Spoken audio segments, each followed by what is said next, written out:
Navsari special operation ગ્રુપે Jalalpor વિસ્તારમાંથી 226.3 ગ્રામ અફીણનો જથ્થો ઝડપી પાડ્યો. નવસારી સ્પેશિયલ ઓપરેશન ગ્રુપને પોલીસે જલાલપોર વિસ્તારમાં આવેલ મોરાર પાર્ક 2માં મોટી કાર્યવાહી કરી છે. પોલીસે અહીં રહેતા નેનારામ નાથુરામ ગર્જરની ધરપકડ કરી છે. આરોપી પોતાના ઘરે આવેલી કરિયાણાની દુકાનમાંથી અફીણનું વેચાણ કરતો હતો.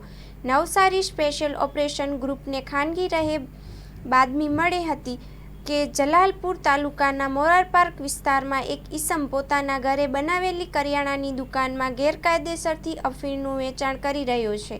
જેના આધારે રેડ કરતા આરોપી નેનારામ નથુરામ ગર્જનના ઘરેથી 226.3 ગ્રામ અફીણનો જથ્થો જપ્ત કર્યો છે. જેની કિંમત રૂ22,000થી વધુ હોય એવું જણાવી રહ્યું છે. આરોપી છેલ્લા 5 વર્ષથી આ ગેરકાયદેસર ધંધો કરી રહ્યો હતો. આરોપી મૂળ રાજસ્થાનના ભીલવાડા જિલ્લાનો વતની છે. પોલીસે રાજસ્થાનમાં આરોપીને અફીણનો જથ્થો પૂરો પાડનાર અન્ય કોઈ ઈસમને વોન્ટેડ જાહેર કરવામાં આવ્યા છે.